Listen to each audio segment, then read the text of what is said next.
Power Sisters. Hi, and welcome to another Wealthy Wednesday. Your girl here, Dr. Anita Jackson.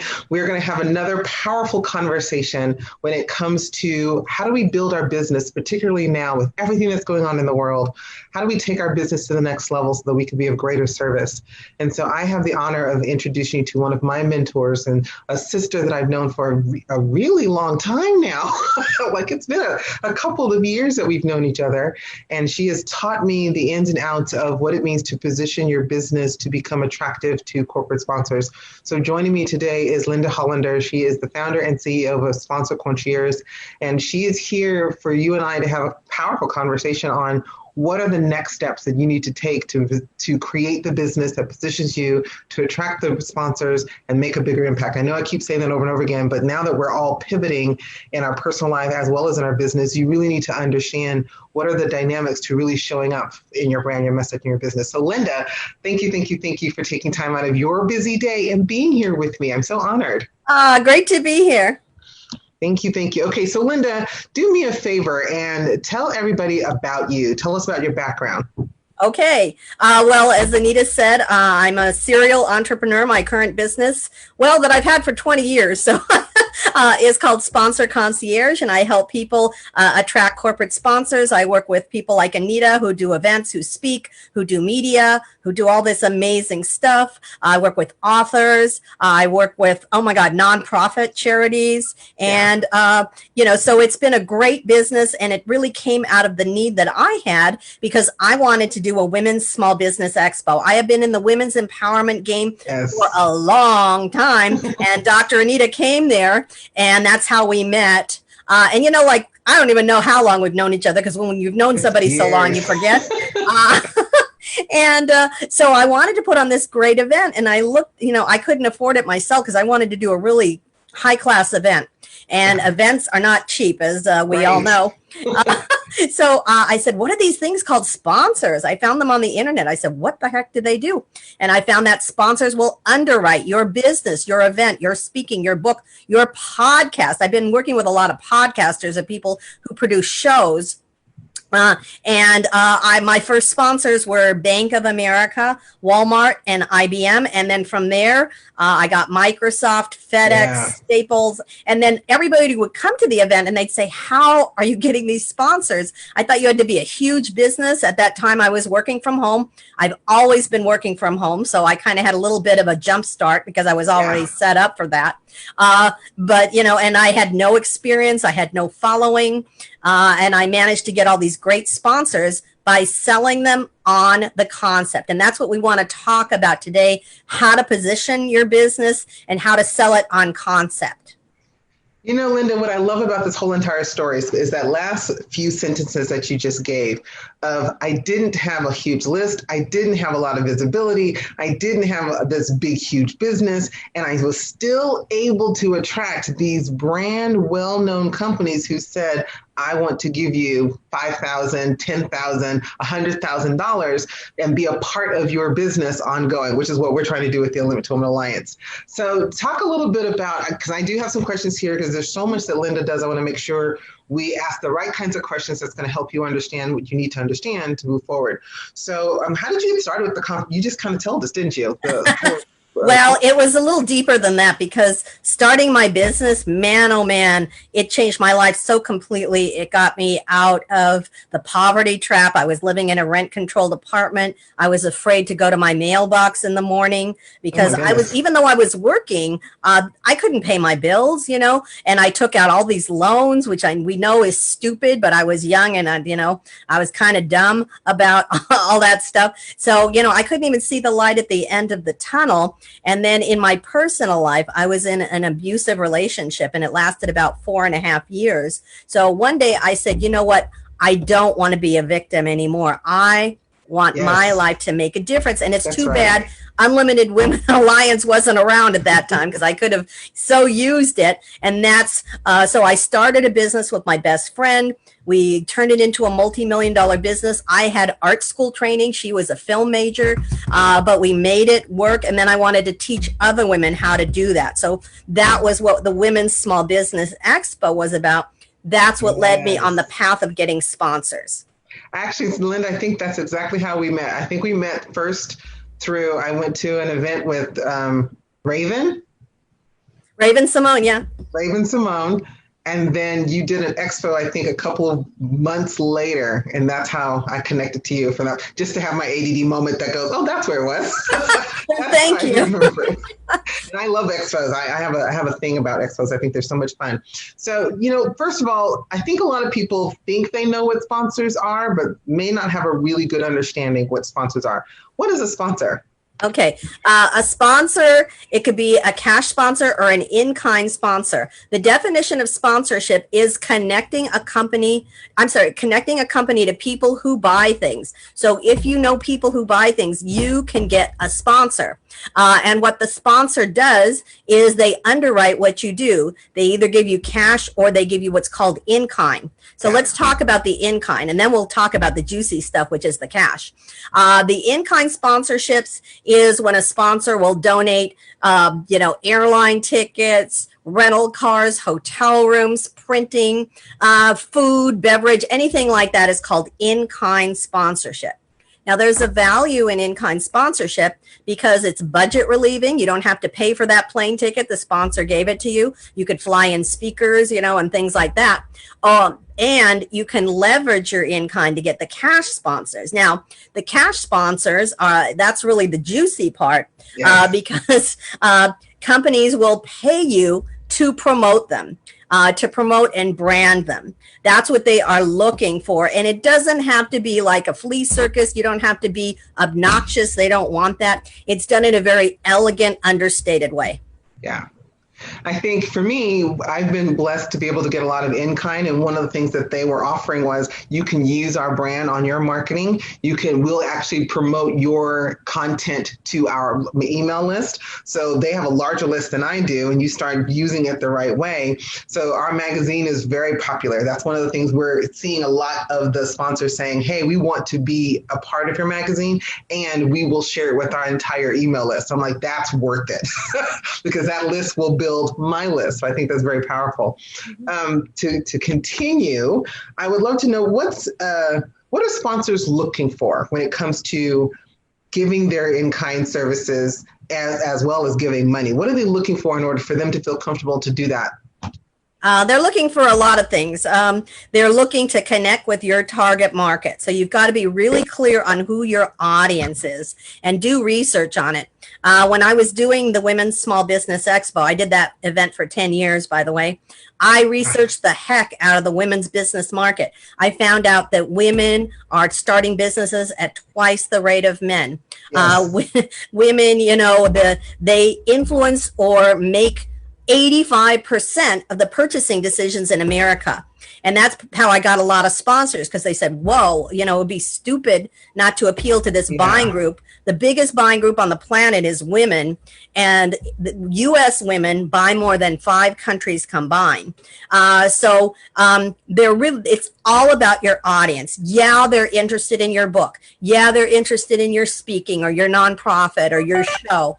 But they really, really are really interested in your audience. So you got to do some research on that.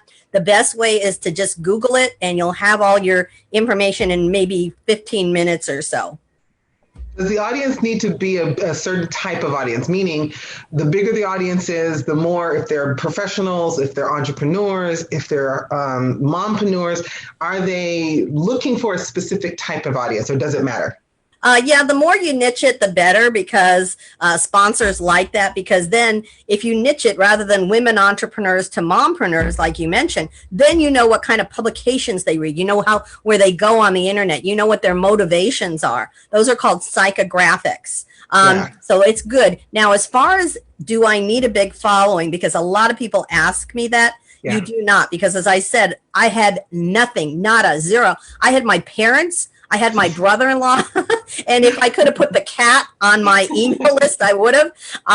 So, you don't need, there's not magic numbers, because everybody thinks, oh, well, when I get to this level, I'll go get sponsors. Start getting them now. Start preparing yourself and packaging yourself for sponsor success now.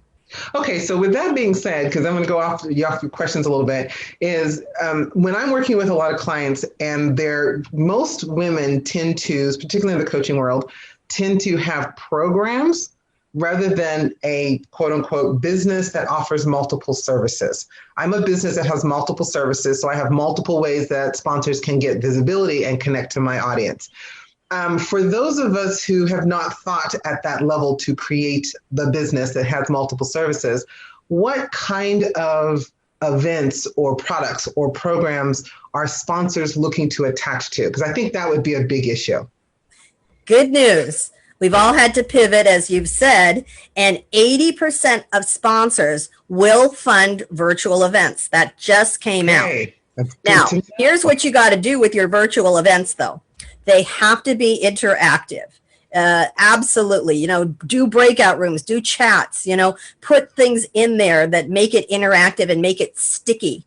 One of my colleagues, he's on his trampoline, doing a virtual. A lot of people are putting videos, like some guy said, oh, let's go out to the park, and he inserted a video that he made at the park. So you have intro music, make it as cool as possible and as sticky as possible, because with a virtual event, man, people, if they're not compelled but in the first few minutes, they're going to leave like nobody's business, because they're going to check their emails and social media and all that stuff. In a live event, people will stay in the room. Pardon me? Does it need to be live or pre-recorded? It could be either one. Okay. Now, for a live event, people usually won't leave because they feel bad to, you see them leave the room. Virtual, no.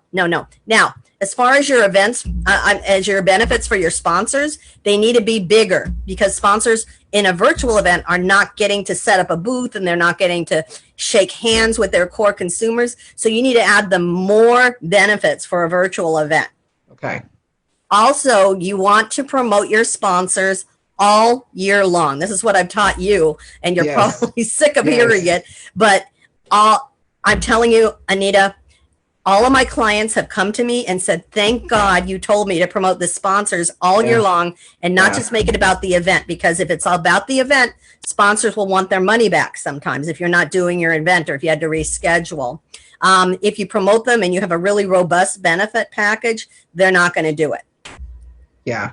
And so that's one of the things that I think this pivoting opportunity is so powerful, because it even allowed me to take a step back and go, what are some things that I can offer? We have a huge event coming up in August. I'm actually going to start sending that information. You're a part of that as well, where we're getting sponsors or really top level speakers. I actually got a confirmation of a top speaker said, yes, I would love to be a part of it. I'm almost flipped out like, yay. So this is great, because that's a lot of visibility, but it's live. I want to do it live. And I was worried, could this be something a sponsors would be interested in if it's live and you don't have as much interaction, except for the fact that you have the chats or the comments happening live. So I'm listening to what you're saying and going, what are some unique ways that I can build that live interactive component into the summit? And the thing that I'm thinking of right now is, can you do a summit and have a live Facebook group where all the interaction is happening with the speaker after they've done their presentation? Then they're required to go to the Facebook group, and that's where all the interaction can be in there. Would a sponsor still sponsor something like that? Yeah, and for myself, by the way. Okay, so you guys no. And you've got to do more promotion for virtual events. One of my pet peeves, and it just happened to me today, is today at 9:00, I got something and says, oh, join us at 11:00. You got to give people more notice. You got to really build up that demand for what you're doing. If you have that amazing trophy speaker, do an interview with them before the event. And the best way to do it is the hybrid model, where you do a virtual event and then you do a live event in that order, because with the virtual, you can promote your live event. I don't care if your live event is next year. It's best in that order. That's a great comment, because I'm so glad you said that, because I'm thinking, well, we may not be released probably until the end of the year to actually have any kind of a live event. So would it behoove me, because I'm literally, again, you guys, I'm asking for myself. I've already gotten a lot of speakers in place for my August virtual event. And then I was thinking, wouldn't it be great to do that same event at a higher level in January as an expo? So I'll be calling going, Linda, help me with this expo. January is not my favorite month, and I'll tell you why. Really? Because business events are best in the first quarter, but I like February or March better. And because with a January event, you have to promote it in November and December. And November and December, people are in holiday modes and they don't want to hear about a business event. They're planning their New Year. They're planning their Thanksgiving. They're planning Christmas. That makes so much sense. Yeah. She just pivoted me. I'm like, okay, great. So I won't do January because I know I'm thinking of it from the publishing and the production perspective, because January is the best time to get a book release. And so January and September, those are the two best times to launch a TV show, podcast, or a book or a magazine. Those are the best times. You're going to get so much more engagement during those time frames. So I was thinking an expo, an event would work at that time too, but you just made that very clear. Who wants to go someplace? So I get that. You're amazing as always. Okay, I just got so excited on my own questions that I forgot to look at my questions here. Okay, so what's the biggest mistakes that a business can make in regards to attracting a sponsor or working with a sponsor? I'll give you a few. Okay, one is asking for too little money. If you lowball it, if your pricing is too low, it's going to hurt you in the sponsor business. And I know I've seen proposals that ask for $150. Now, what are you telling the sponsor? It's not worth their time. You have nothing of value to offer them. So we usually start at $10,000, go up to $100,000, with some levels in between. Yeah. Think of sponsorship like a menu in a restaurant. Then you're going to pay a little bit for the appetizer, then you're going to pay more for the entree, and then you're going to pay more for the dessert. So the levels are like that. So we give you this many benefits at this level. You want some more? Hey, pay us a little more, and then pay us a lot more for the big benefit package. So then my question to you is, because when you told me that we could do a sponsorship off of a book, I was shocked because I'm a publisher and I'm like, really? I didn't think a sponsor would ever want to give money for a book event. So I'm saying this because if you're thinking about something small like a book and something grand like an expo, you would think that the package price points would be different. Mm-hmm. And you're saying even for a book launch, you can ask for that amount, $10,000? Yeah. Remember, you're going to promote the sponsor all year long. That's how you're going to get more money. So before the book even comes out, you've got other stuff around it. Mm-hmm. Okay. Yeah. And they're not as interested in the book as they are in how you're going to promote the book. Because when you do your promotion and your marketing and your branding, you can include your sponsors. Yeah, you should. So that's one of the things I want to actually start offering my authors is, hey, we're going to start doing this component, but I wanted to really understand it just a little bit better because I know we do a lot of publishing and a lot of marketing for the publishers or our authors because we've got new components that are added to it. So this is fantastic. Are there any other mistakes we need to pay attention to outside of, charging too little? Yeah. One mistake that people make in their proposals is talking too much about themselves. You don't want to go. I think storytelling is very important, and I teach people to put storytelling in their proposals, but you don't want to just talk about yourself. You want to talk about, hey, here's what I can offer you as a sponsor. Here's what our benefits are. Here's our marketing plan. Here's our audience. Here's our testimonials. So the sponsor has to look at it, and it has to pass the so what factor. And if it does, great. So let me get back to storytelling because sponsors are not faceless corporations. You're going to work with people. It's a relationship business. So I've put in my sponsor proposals that I've been in an abusive relationship, that I was in the poverty trap. And you know what? It's helped me because they want to relate to you as a real person and you want to show your humanity in the proposal. Yeah, you don't want to give that pretty bio, that lists your education and your experience and the awards that you won and your certifications. You want to get really vulnerable when you tell your story. So this is fantastic for me because it lets me take another step back and go, I have a very rich, intense story that I think even in our proposal, when we worked on it, it's not there. Now, I'm a little different. I have more services and more products, I think, than most coaches do. So 9 to the 10, every single coaching or a sponsor that I've worked with, that's the first thing that they paid attention to. They didn't give a rat's patootie about me. They just loved the fact that I had a TV show, a magazine, I have several books, I've done several events. That's all they cared about, to be honest with you. But for everyone else, you're basically saying, having that executive summary that talks about their story, that leads into the reason why they're doing what they're doing. That's the way we're supposed to be presenting it, correct? Yes, that's the way you present it. Because I've seen so many proposals where like 3 or 4 pages, it's about them. And the sponsor is going to get bored at that point and stop reading. So you want to put your storytelling in there, but maybe, a half a page to a page about your story. The rest is all of the great benefits that the sponsors are going to get. And I'll tell you some benefits. Educating people about the products and the services that they offer is a great benefit. Building brand loyalty. Brand loyalty is not like it used to be. People used to be loyal to brands, and now it just doesn't happen because there's so many choices. Competition. Growing the customer base. This is mission critical for corporate America because they have stockholders, and there's a natural attrition that happens in companies where they just stop using the product or service for one reason or another. Yes. Driving traffic is a great thing that they love that. And of course, driving sales. That's what it's all about. If you can help them drive sales, if you can help them build customers through you, that's going to be very compelling to a sponsor. What are some things that a business should do? A woman, I think almost every single person in our group is a woman entrepreneur.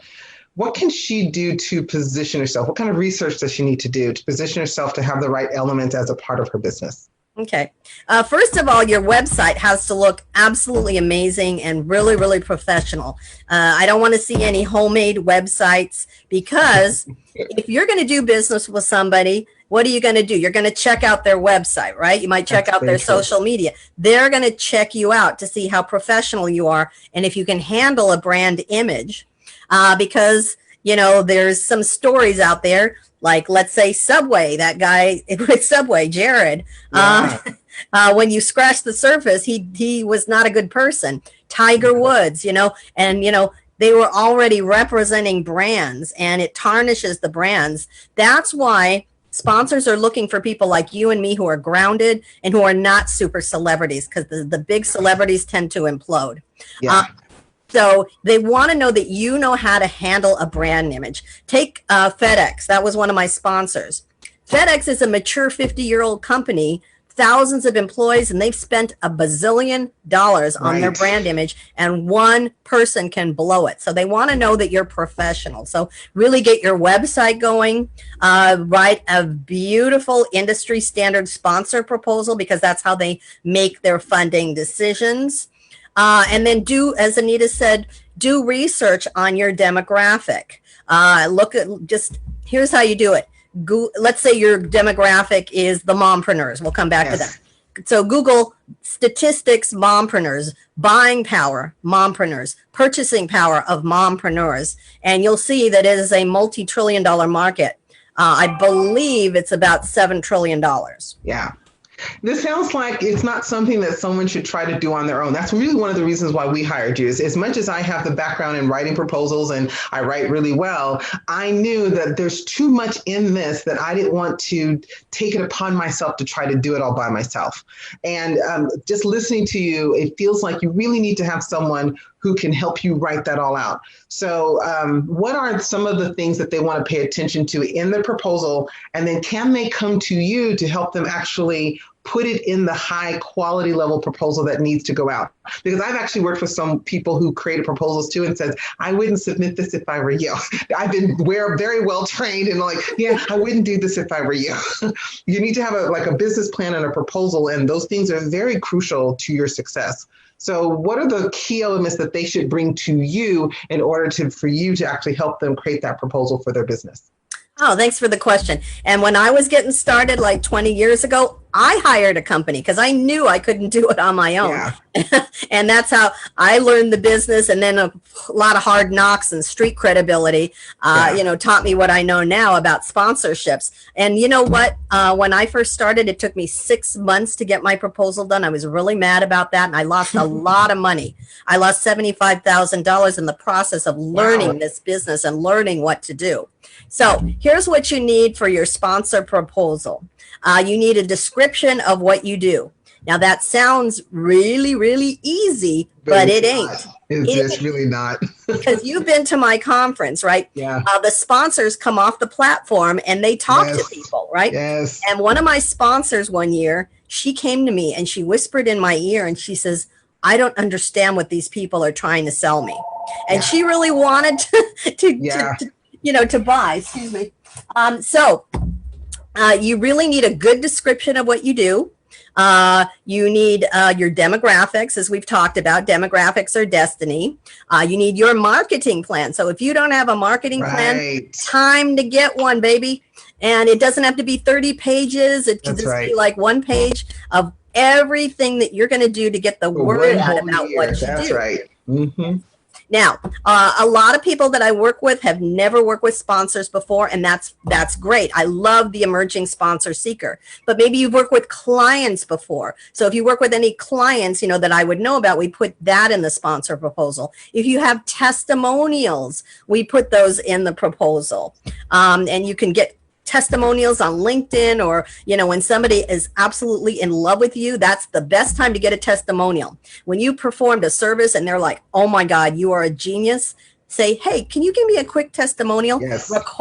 Record it on the phone, because a lot of people say, oh, I'll give you a testimonial, and they mean it, but life gets in the way, and it doesn't. Or you can write a testimonial for them, and this is one of the best kept secrets on the back of books. When you see all these wonderful glowing testimonials, the author may have written some of those. Or the publisher did it for the author. Exactly. And of course you get the approval of the person. Of course, absolutely. But that's how you could get some really cool testimonials. If you meet somebody in person that loves you, say, hey, can you come over here? And I'm just going to film you on my phone. I'll film a quick testimonial. So that's great. And then of course, what we talked about before, storytelling. You need great storytelling in your proposal. So that's what goes into the sponsor proposal. And of course, you can contact me and I'll walk you through the proposal process. We'll create a success strategy for you and your sponsors. I'll give you my website. It's sponsorconcierge.com. Sponsorconcierge.com. You can contact me through my website. You can request the #1 secret to getting sponsors. That's going to be my gift for you today. Beautiful. And I'll make sure that her link is below under this video so that you can all have it. I have worked with Linda personally myself. I actually went to her with a business plan and said, here's what I want to do. So I came a little bit more prepared, which is why I talk about this in this group quite often. You want to have a business plan because it will help someone like Linda take that information and create the sponsor package so that you can get running very quickly, as well as teaching you all the little steps that you need to take. Because even though I had a business plan, there are a lot of intricate pieces to the process of actually developing a relationship with a sponsor for them to say, right now, I've got like 5 in-kind and I'm working on, okay, how do we get them to shift over to being a paid sponsor? How do we really make our business more attractive that they're willing to say, I'll give you 50, I'll give you 100, I'll give you whatever amount of money to be a part of that process. So that's the next little thing I'm working on. I've got a lot of virtual events that I think will be a part of that journey. So Linda, I don't know if you still have a few more moments to be with us for me to ask you some more questions. Okay. So once someone becomes a sponsor, how do you keep that sponsorship going? How do you have them renew? I love this question because there's something in the sponsor world called renewals. If you want to write down renewals. Renewals are your cash machine in the sponsor world. So if a sponsor likes you, they'll give you money this year, the next year, and the next year. Now, how do you get those delicious renewals? You communicate with your sponsors. You have actual conversations with your sponsors. At least quarterly, you're going to write a renewal report. It's also called a fulfillment report. And everything that you do for the sponsor, you're going to document. both writing it down and, if you can, take pictures of everything. We all have our smartphones on us. We can take pictures. And when you talk to the sponsor, remind them of why they're sponsoring you, because they're busy. They're not thinking of you every second. You're thinking about what you do. They're not. So remind them why they're sponsoring you. Write down what you've done for that sponsor. Write down what you want to do for that sponsor. And then here's the hard part. Ask for their honest feedback, really honest, because I had a bank sponsor once and they had a problem. They had an issue that they didn't like about what I was doing. And it was hard to hear that.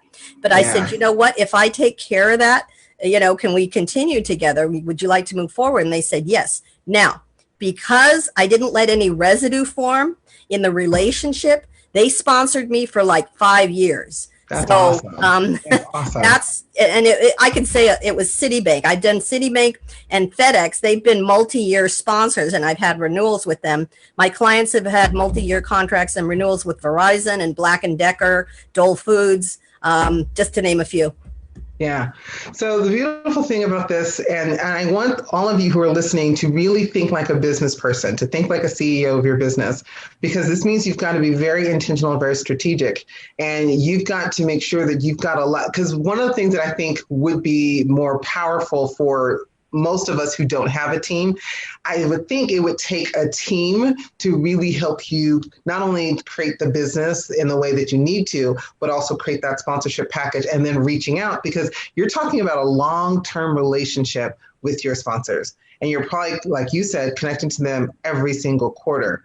What happens if you're working with someone and then, like, let's just say COVID, you had to pivot, you had to change.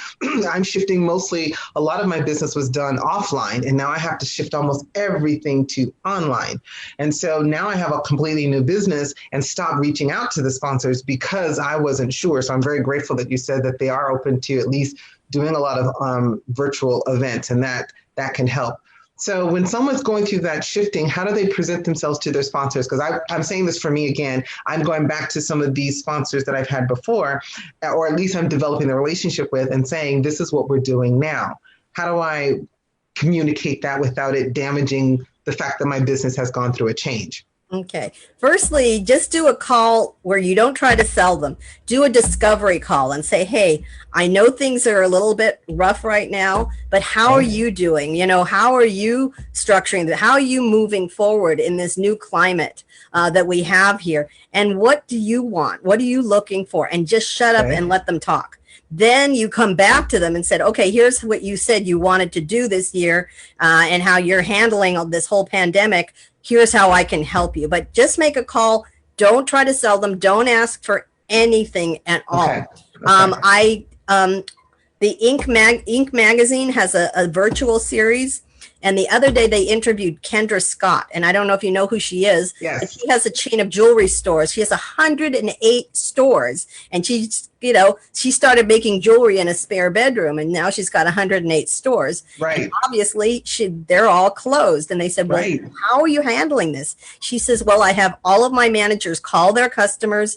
Don't ask for a sale. Just say, how are you doing? They write thank you notes, handwritten thank you notes. So they're just kind of communicating, and those are going to be the winners in this pandemic, because the businesses that say, how can we help you rather than how can we sell you? You're going to remember them when all of this is over.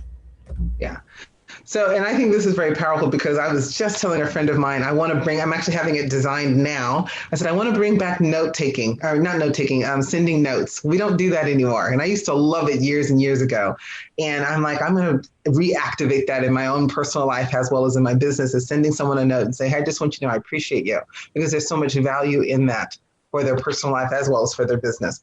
So Linda, thank you so much for taking time out of your busy schedule, because I know that you're busy. I know you're working with so many people. We could probably keep talking for hours on end, but I want people to really take their own step and reach out to you and say, here's what I'd like to do. And I know, do you have any virtual events or trainings coming up in the near future that maybe our community can sign up for? You know what? I've been so busy being a guest on other people's events like this, I haven't done my own. And believe it or not, I'm actually busy right now, because everybody who's known what I do and Yeah, thought about I can sponsors imagine. has contacted me and said, let's do it. I have the time. Yeah. So, my closing remarks are just hold your head up high. I don't care if your business is in the spare bedroom, your kid's bedroom, it's in a little postage size space. Closet. Yeah. If you're in a closet, I was working with my cat from the kitchen. I don't care if you're a one-person show, one-woman show. Know that you can do this. Know that you can offer so many benefits, so much value to your sponsors, and just kind of check it out because it's an amazing game changer. It has changed my business life. It has changed my lifestyle. I mean, up till now, man, I was traveling once a month. I was going to amazing places. She's somewhere around the United States. Where are you now? Where's Linda? It's like finding Wally. I know. I'm getting the travel bug like you wouldn't believe. Me too. Because I was traveling so much, I was meeting people, I was having great adventures. In fact, I always tell people to kind of make a mission statement for the year. And my word for the year is adventure. So I'm not flying and meeting people, but I'm having adventures like this one. So thank you so much for having me. You are always, I'm going to have you on here again because there's so much value that you bring to all the women. I have learned so much being in your presence just as a woman, and then of course being a leader. So thank you for your time, for your wisdom, and such valuable information. So everybody, I know that Linda and I could talk for hours. I know you've gained quite a few nuggets of wisdom that you can take away. The goal here is to really get you to think about your business from a different perspective, and then reach out to Linda and see if you can utilize her services to help you get prepared for what's coming in the future and working with corporate sponsors around the world, I would assume. Can you do this internationally? That's a great question for me to ask. Absolutely. You can do it internationally. I'm working with a client right now, and she's very big in Latin America, Mexico. So we're writing it for her, keeping that in mind that she's global. I have one more question. And sorry, guys, I just had one just dropped in. Can sponsorship be used for nonprofits? Oh, God. Okay, you're going to get me started on another 15 minutes here, but I'll break it down and I'll make it really short. Now is your window of opportunity if you are a nonprofit, because sponsors had a lot of money earmarked for sports. There are no sports. So they're funneling it into nonprofits because they want to show the public and their consumer base, hey, look at how good we are. We're giving back. We're helping the community. And that's what you see in advertising right now. So if you are a nonprofit, this is absolutely your time. What if it's a for-profit and nonprofit have merged together? Because that's actually one of the ideas that I had. It's like, I'm not a nonprofit, but I want to connect you to, there's two nonprofits I'm strongly considering and saying, what if we created something together that a sponsor would love, like a TV show or a magazine or something like that? I'm always thinking on those kind of levels. Could that work for nonprofits as well? Oh, yeah, that's called a charitable partner. So if you're not a nonprofit, get a charitable partner like Dr. Anita's telling you. Mine is Junior Achievement. I absolutely love them. So a portion of everything that I do goes to my charitable partner, Junior Achievement. So that's another great way to do it. Perfect. Sorry to have those questions dropped in, but I wanted to make sure I asked you because I knew there were quite a few women in here who have nonprofits and who are needing that kind of support. So again, Linda, thank you so much. All right, ladies, if you have any questions or comments, I believe Linda's in the group. She'll be able to respond to you that way. Otherwise, you can definitely go to her website, get her information. I highly recommend that you do that. And remind her, if you go to her, let her know that Dr. Anita sent you. All right, everybody, have a fantastic Wednesday. And again, Linda, thank you very much for your time.